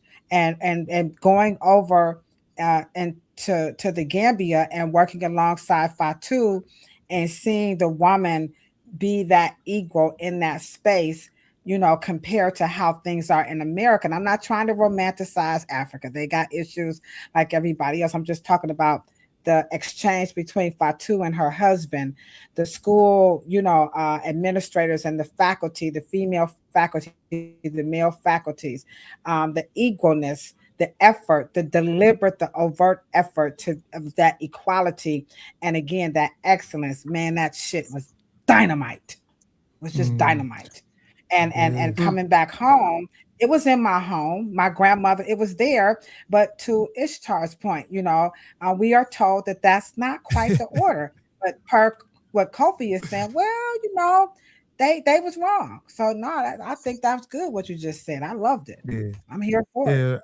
Yeah, I'm trying to be quiet because it's y'all time. So I like to talk. I like to talk. So anybody else want to answer? Or do we want to go on to the next question? We'll go on to the next question. I ain't gonna hold y'all up too much longer. I just got two more questions, and this is one I definitely want to know. As women, Black women, is that who pours into others, clients, audience, community? What does healing, self-care, and balance look like for you all in real life?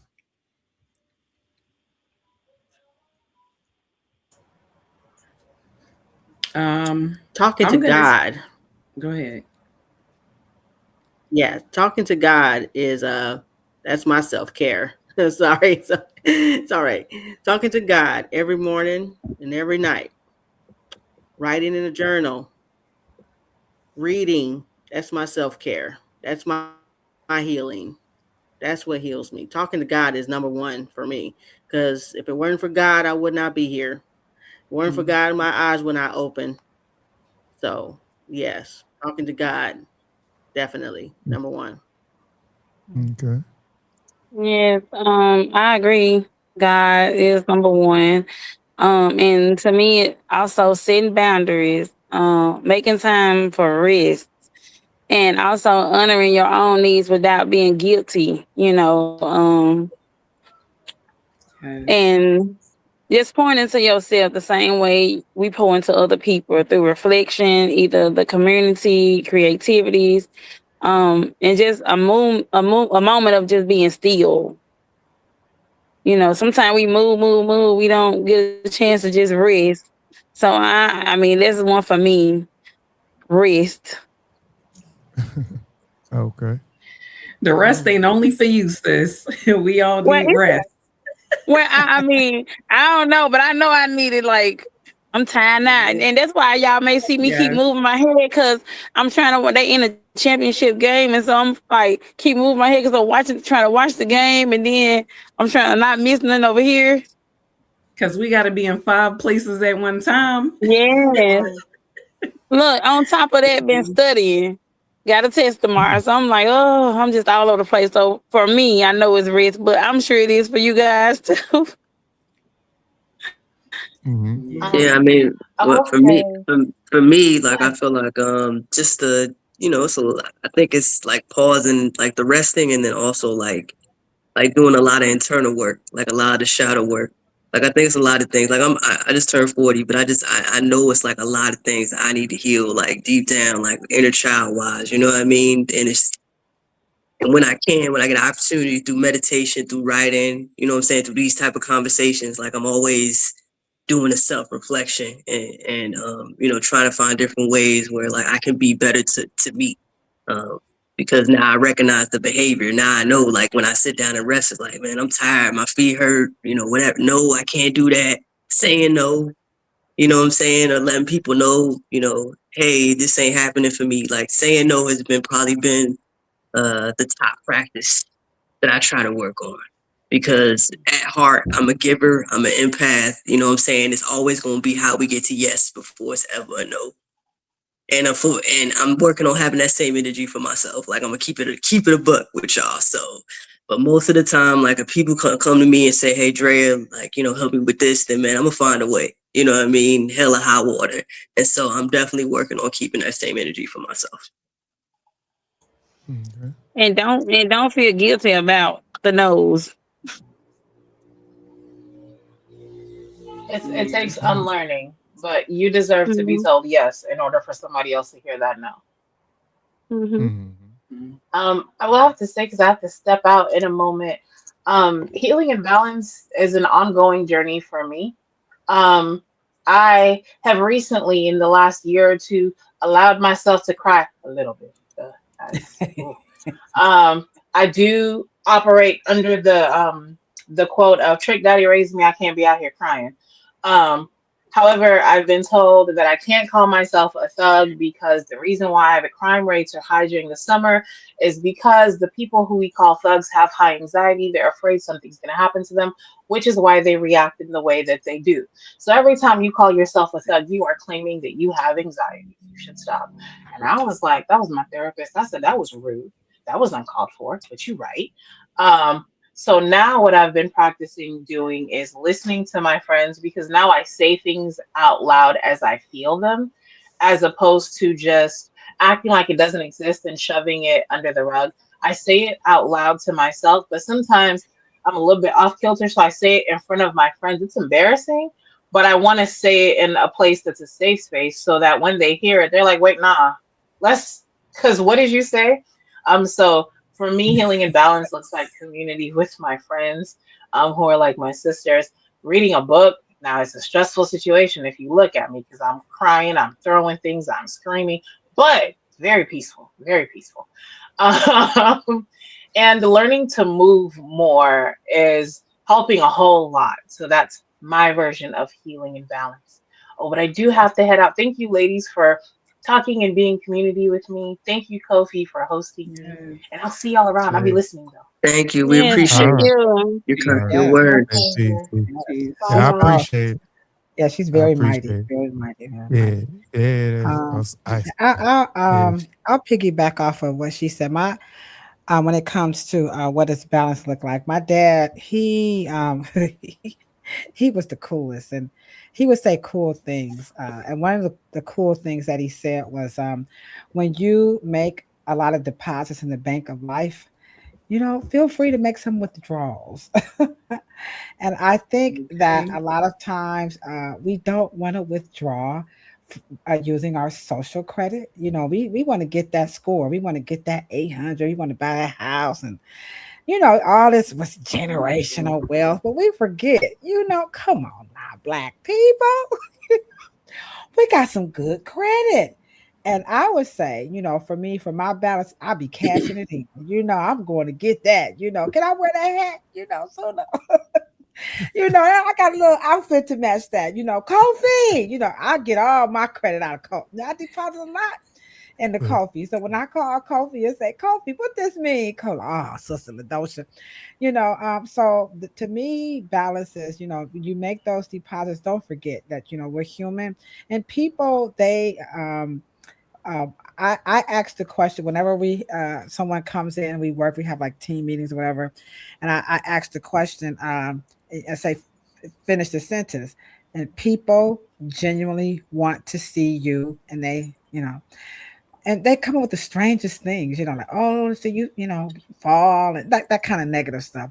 But what I've learned, per my father, when you make a lot of deposits, people genuinely, they want to see you succeed. They don't want to see you fail. In spite of all what we hear, everybody wants to get behind. Remember when Ladosha just, remember when, doctor, remember when Asali, people want to they don't want to see you fail. And I think we have to stay in that space instead of that crabs in the bucket, because crabs don't live in a bucket. Have you ever seen a crab in the ocean for real? They don't pull things. Come on now, they don't really do that. So we have to stop saying that. When you got that social credit, you deposited, so to add balance in your life, withdraw. If your son wants to buy you a car, hey, thanks. Accept it. I know when my son bought me a car, I was like, does your father know about this? But we gotta make withdrawals. So let's do that. Everybody that's watching, make those withdrawals, and like Ishta said, don't be afraid. It's okay. Okay. So I appreciate all the love that we give each other as Black women. And that is a driver for what I understand to be my balance, because part of like the healing balance piece for me is like honoring and going where the love is. Once I learned to do that, the world changed for me, because a lot of times we try to like make ourselves palatable for other people so that they can like us or they can but just go where the love already is. You don't have to force it. And if you have to force it, then it's not balanced. That's not a place where you need to be in right now. And also like raising our standards, because a lot of times we end up in things, friendships, situationships, whatever, because our own standards are low. We got the best advice for everybody else, but for our own self, we need to like modulate what we'll accept from people. And then also apart from going into the spaces where you're welcome, shout out to Kofi. Kofi always kept it 100. He's always keeping it 100 as far as honoring women. I'm definitely going in that space. But also like other spaces that don't honor you, and other people, places, things that don't honor you, let that go. As women, especially Black women, we do want to see people win, but a lot of times folks be covert in how they want you to win. For sure, some people really do, but there are a lot of people that don't. They want to leech off your energy. They want to leech off your creativity without actually depositing anything.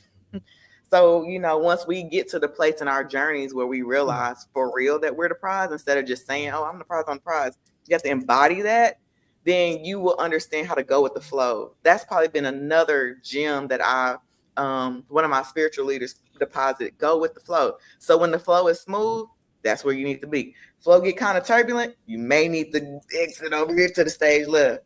And it's not that we're trying to lead people or whatever, but we just have to honor ourselves as gods and goddesses and get into the places and spaces that we can honor ourselves, and then allow other people to honor us. And just like you said, when people want to bless you, when people really want to show you genuine love, accept that and let it be what it is, instead of, well, I really didn't deserve it. Well, it was somebody else. It was really somebody else. No, if somebody's bringing you flowers, go ahead and accept them, because we deserve it.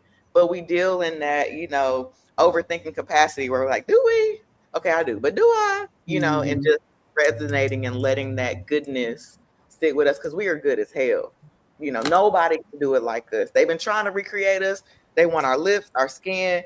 I was telling somebody earlier today, it don't matter if you lay in that tanning bed for 2 hours, you're not gonna be brown. You want to be brown so bad, real bad, but you're not. I wasn't ready for that. You don't even know how to embody brownness. You know what I'm saying? So I think it's up to us, just to wrap that up, to understand what it means to like embody ourselves, our full complete self, and then elevate ourselves and our voices to the point where we don't have to command respect. We just get it because our aura, we worked on our aura. We accepted our journey. We're building into ourselves and just, stay on that spectrum of growth. One thing that, I like that Kofi said that separates the elders from the elders. Sometimes the elders feel like they know everything. And the elders are like, I'm trying to teach. I'm still learning and I'm teaching. And so just keeping that, in the forefront and then letting that guide our our journey and our quest for balance and peace and harmony and love, because we deserve all those things. When our energy is right and we're in the right place at the right time, they will come. Ashe. Ashe. Ashe. Ashe. I was going to say real Ashe quick, indeed. for me, the importance of being still. I think as women, especially Black women, there's so many demands that are being placed on us, so many different people that we are helping, supporting, serving, and to just be able to be still and kind of check in with self and not feel obligated to have to over explain ourselves. I think that sometimes when we take moments to ourselves to do whatever it is we want to do, need to do, or if we're just resting, there seems to be like this question of, well, what are you doing that you can't do this right now? Or why not? And I think for me, it's important and it helps me to kind of center myself to just kind of shut everything down, whether it's, putting the phone down, just being at peace, being still. And if it's not an emergency, then I'm not going to respond like it's an emergency, basically. And being able to prioritize myself so that when I do show up, I can show up at my best. Okay. What about you, Queen Zuna? Okay. For me, I think more so talking about the healing aspect, it looks like gathering the stories of the mothers that came before me. Because I feel like when we understand them, we can understand ourselves better and make that a part of our healing journeys. Basically learning through the trials and the obstacles that they've overcome, right, will help you to heal the unseen. It can help to heal those generations before, because we all have been the eggs in a womb, right, from every woman before us. And so I think that the things that we feel that sometimes feel innate to us, that's from them. The things that we feel as somebody would call our intuition is from that energy that's from them. And so I use that in my healing journey. And self-care for me, and this is, I think, echoing some of my sisters here, self-care for me is to be in a safe space with my sisters, to be able to say the things that I need to say, that I know that they will understand, right? I don't have to over explain it. I don't have to water it down. It's a space of us relating to each other, keeping each other accountable. And I think that that's just the maintenance of restoring our mind, body, and soul. So, I definitely am grateful for those sacred spaces with my sisters. No doubt, no doubt. All right. Well, this is my final question I'm gonna ask, and because I know y'all got things to do. First, I'm gonna rattle off some names, some women that have inspired me, and I have drawn inspiration from, um, and they so Dr. Francis Quells Wilson, Sabufu Some, Afina Shakur, Asada Shakur, Madam C.J. Walker, Annie Turbo Malone, Harriet Tubman, Francis Lou, Fannie Lou Hamer, right? And I'm saying those names are, we talk about these women and we talk about the sacrifices they made. We talk about um the fearlessness that they had. We talk about the intellect that they had. We talk about the love that they have for their community, and so forth, right? And I'm naming these names off because a lot of those have transitioned into what we call the Agungun, the ancestral realm, and they made a name for themselves and they left a legacy for themselves, right? And in a space where I come from, we always talk about standing on the shoulders of our ancestors, right? And continuing the work that they have done. We're continuing their works, right? Standing on the shoulders. So when I'm naming those people, a lot of y'all put me in the mind of those women, and y'all are all creating a legacy for yourselves, right? And and I want y'all to just think about that for a minute. It's okay to rattle off the things that you do. I know we talk about, we humble and we this and that. Y'all are great. Y'all are great at what y'all doing. Y'all are doing a lot of different things. And a lot of times our Black women are getting looked for the greatness and the things that they doing. And even some of the women that I've named, we don't hear about them as much, the contributions and the sacrifices that they made. And y'all are doing the same thing. Y'all are making contributions. I don't know if y'all are aware that y'all are making contributions with the things that y'all are doing right now.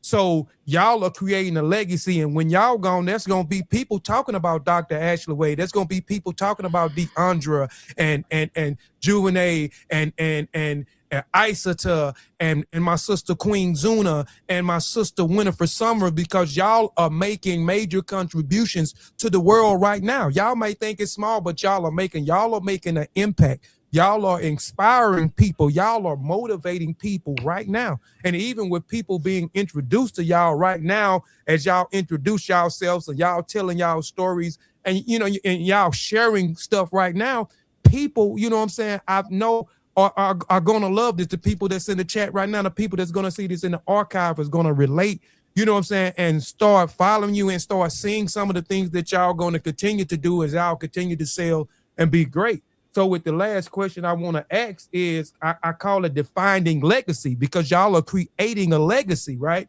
When it's all said and done, how do you all want y'all works and y'all names to be impacted in the story of Black women in history?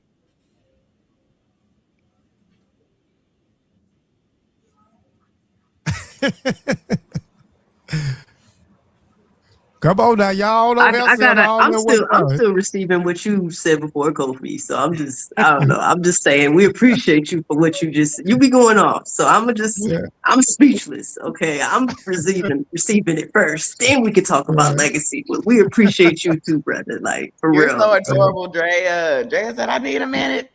I'll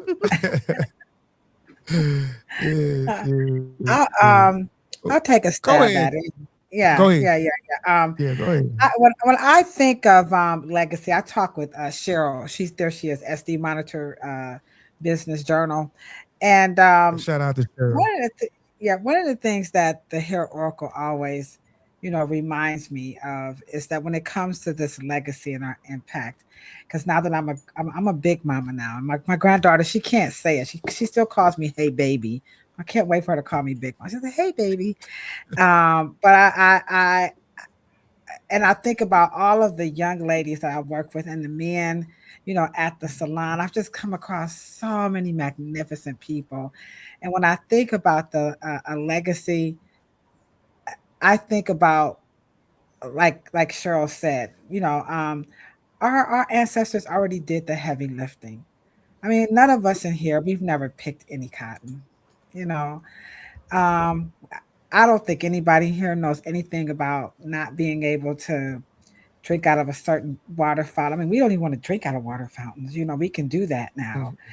Um, Women, you know, we could just do so we could drive back and forth on the freeway by ourselves. I remember driving across the freeway, and my mother was just petrified. And I was just like, well, why is she carrying on like that? I didn't know about the Green Book, you know. I didn't know that there was a time when no women, you could not do that.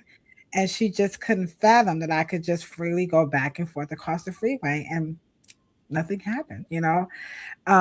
And so for that legacy, I would like to make sure that my granddaughter and all of the people who are watching this know that our ancestors truly did do the heavy lifting. And as we go forth and with our lifting and everything, that we don't forget what they did. And we just got to take it, you know, to the next level. And as my mama used to say, because I was such a dramatic, you know, like a crybaby. Everything was just, you know, I would just roll out on the floor, and she would say, "Oh, Ladosha, you're just so melodramatic." And I used to cry back, "I'm not in the dramatics." Y'all might be too young to know who the dramatics Oh, are, I but know, yeah, I know who the dramatics are. you know, so I'm Yeah, not in the dramatics. definitely. Like, what Yeah, you not saying, too Mom? far removed. Yeah. Yeah. Um, that and to that she would say, because ain't shit that hard, you know. And so it is really only as hard as we make it, and that on that journey of legacy, have fun. We must have fun along the way, and not forget to smell the roses and all the beauty. Mm, It's so much mm, beauty, so much humor yes. around us, and I think that that's the legacy that I want to make sure that we leave behind. That the heavy lifting was done, love and beauty is everywhere, and don't forget, please have fun, laugh, you know, fart. My granddaughter says, "I fart." I love it. Oh, anybody else want to, you know, take a stab at the S? I'll go. Yeah. Well, go ahead. Go ahead, Lou. All right, sis, I appreciate it. For me, as the rebel that I am, I seek to leave a legacy, one that expresses my journey into gaining knowledge of self. Being a person who seeks knowledge and truth, and especially towards liberating our people. I think that as far as legacy, I'm not, I guess, maybe making it this big thing, right? I think when people think about legacy, it has to be this huge thing and people have to know you, I guess, you know, like the world has to know you, right? I don't really see it that way. It's more so the people that I impact, the people that I meet. I'm absolutely a people person. So if I can get out and just socialize and have fun, like Big Mama said, have fun, right? Be able to just bring people the love and joy that I possess, which I already know that I do. That's really leaving a legacy for me. And again, just I'm looking forward to being a person, whether known on a larger scale or unknown, that has helped to bring our people to a place of sovereignty and liberation. That's the work I want to do. All right. That's the work I'm doing, as my elder would say. Yes, Firm, yes. absolutely firm. All right, next person. Well, I'll say that. I guess I'll go. Go ahead. Yeah, you can go ahead. Go ahead. Okay. Go ahead. Throughout my career journey, I remember things that people said to me that really helped to empower me and motivate me to grow. And so I bring that up to say that when I think of my legacy, I'm not necessarily looking for like my name to be in lights and like all this extra stuff. I'm just thinking about the impact that I'm making with the individuals that I come into contact with throughout my life. If I can say something that's positive, if I can give them a new perspective, if I can give them some good advice, and they use whatever it is I share with them to get to their next level, that's honestly all I could ask for. So I just hope that I do what it is God has for me to do, and that's the legacy.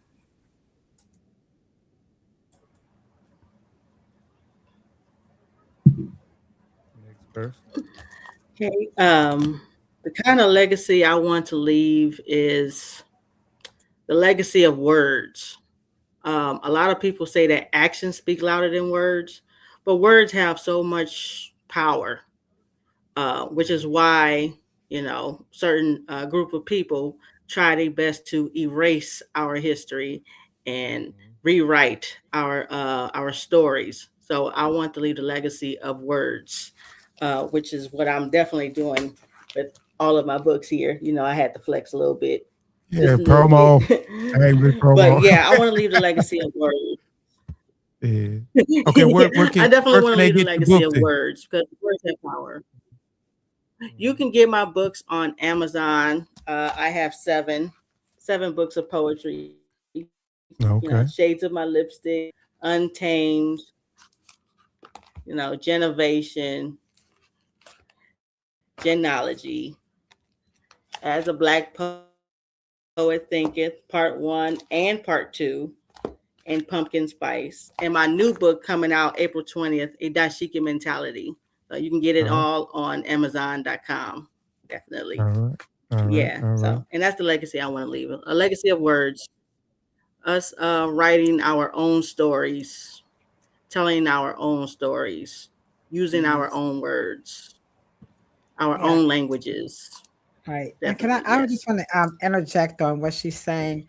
As an indie author, when I started to travel and promote my book, you are so right. I cannot tell you how many times I would show up at book signings and there would be like no Black people. And I would be like, wow, wow. So thank you. And we look forward. I'm going to look forward to reading some of your words. So you are absolutely correct. Great legacy. All right. Thank you. Next person.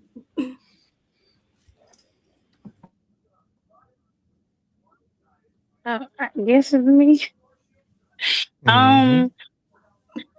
I agree too with the words because I just wrote, like I said, my first book, and I will be starting on my second one this summer. Mr. Coffee was my publisher, and I did have a Mhm. great book signing. And so words Uh-huh. are very important because it. And I talked a lot about healing. So it helped people to heal by reading the book and not be afraid to, talk on what they went through. So the words for me will be one for me as well. I also hope that my work contributes to a narrative where Black women's are recognized for their innovation, leadership, and humanity, and where future generations feel seen, supported, and limitless. So I hope and pray that what my kids see me do, they carries on to my grandkids and their kids, and just don't give up. So I want my legacy to, as you all said, to more so the people that I impact. Mm-hmm. All right. All right. What about you, And Dr. hold Ashley on. Wade? And before I stop, and if anyone would like to purchase Faded Memories, you can go through me or Coffee. Uh-huh. Yeah. Fire book, by the way, too. Fire book, by the way. Okay. Yes. Yes. I can't wait for a book too. But go ahead, Dr. They've Ashley been Wade. blowing me up, but I know. I know.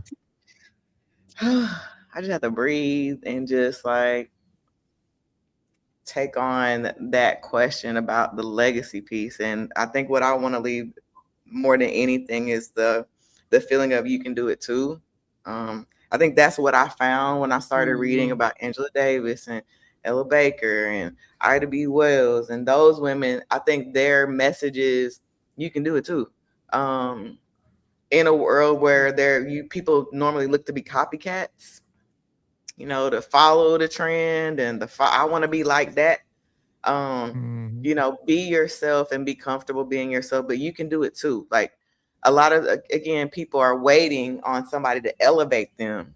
And from what I, you know, have read about our, you know, our ancestors, our legacy is you can do it too. Don't just look at Angela Davis and glorify her Angela Davis. Go do your thing, you know, whatever that looks like. And I do appreciate, you know, the love and adoration of people like Dr. Wade. But I'm always going to reflect that mirror right back around and encourage the next. You can do it too, whatever it is. You know, I want to be an activist. I want to be, you know, people have those dreams and hopes and aspirations, but do it.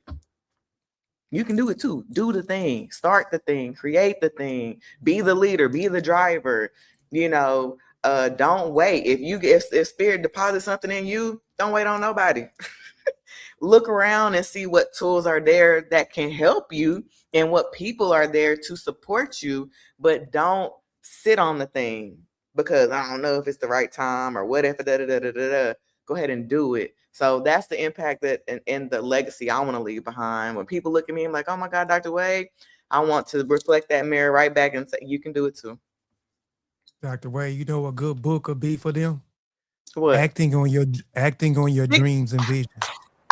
Written by Kofi Piche, Dr. Ashley Wade, and Shanathan Palador. The modern day griots and griotis. That's definitely a good book. You know what I'm saying? Drea. Perfect. What about you, sis? My apologies. My phone died on me, so I had to switch. But as far as legacy goes, I'll say that as someone who, well, the legacy is know yourself. That's the first part. That's the brand. That's what I'm trying to get out there. And the second part is, as someone, I don't have, you know what I'm saying? I have, nieces and nephews and things like that. But as far as having biological children, like it stops with me. So the importance to me is, communicating to women and young girls, like, you're not just about creating, like you're bigger than that. You know what I mean? Like even if your health or in different things, like don't allow you to create something to bring things to fruition, it doesn't mean that you're any less than. And so for me, I stand as someone who's, dealt with fibroids and a lot of reproductive issues pretty much my whole entire teenage life. And, my mother, a lot of that stuff was from DNA, a lot of things that my mother passed on to me, rest her soul. But, that's for me is having those conversations out loud. It is saying, hey, being a melanated woman, a Black woman, like these are the things that we go through every time we go to the doctor, every time you read about things like, what's her name? Henrietta Lacks, which I happen to be in Baltimore, and I just happen to be going to Johns Hopkins, to being seen for a lot of those things that, Henrietta was experiencing. So I read her book and then I ended up getting seen by a specialist.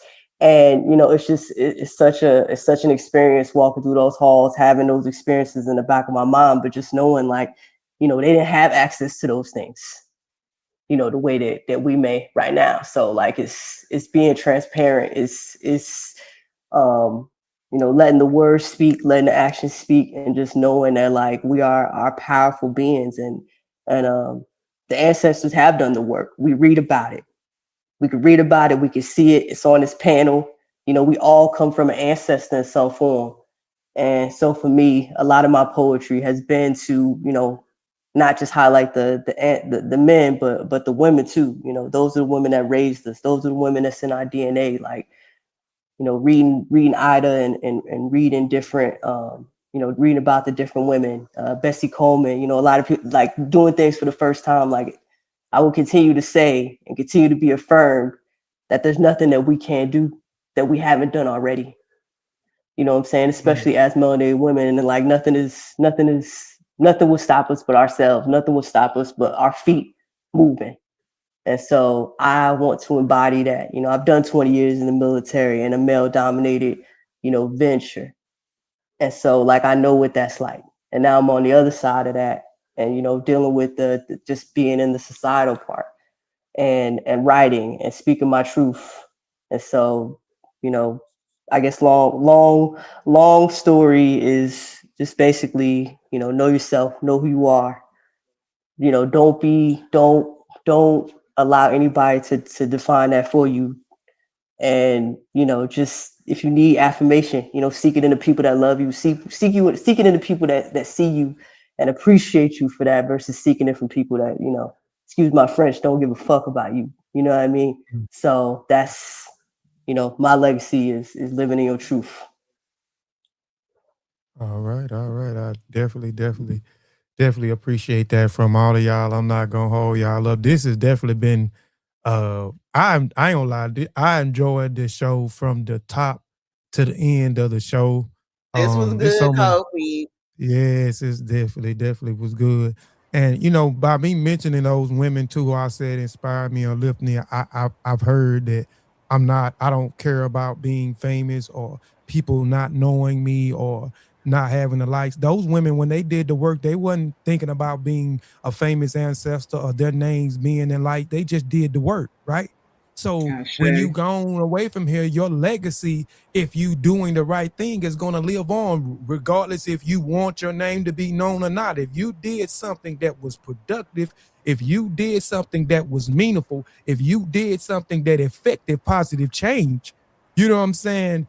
Your legacy will live on. People will continue to, you know, say your name. You know what I'm saying? And that's what ancestor veneration is all about when we talk about, and that's something that we need to imply more into our culture, back into our culture, because that's what our culture is. That is venerating our ancestors, those who came before us, right?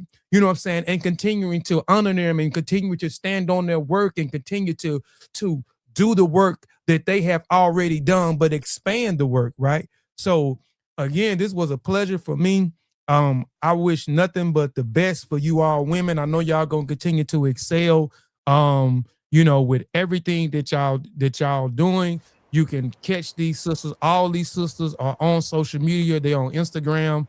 They are on Facebook. They are on TikTok. They have their own platforms. They are also content creators. They are authors. They are business owners. They provide services. You know what I'm saying? They provide words. They provide inspiration. They provide motivation and so forth, right? So please go check these women out on their platforms. Please go purchase any material that they have out, whether it's service, material, merch. Go check out their content on their channel. If you see them, continue to encourage them, continue to uplift them, and tell them that they are doing a good job and the ancestors are smiling on these beautiful Black women. Again, I thank you all for sharing and carving out 2 hours of your time. I didn't want it to be this long. I didn't want it to cut it, but you know, I appreciate, you know, your time, because everybody's time is valuable. And again, thank you all. Thank you. All right. Thank you. Thank you. I love all of you beautiful Black women. Absolutely beautiful. Yeah, no, it's an honor to be amongst you all. So thank you so much. Yes. Very high energy. You got this, sis. That's what I want to say. You got this, sis. Yes, indeed. Yeah. So all again, right, well, y'all, we sign out love, peace, and hair grease. Peace and power, y'all. We out of here, y'all. We'll see y'all next time. Appreciate y'all for tuning in to the Warrior Scholar podcast. If you and appreciate those who will come back later on and listen to this in the archive. All right, we out. Peace. All right.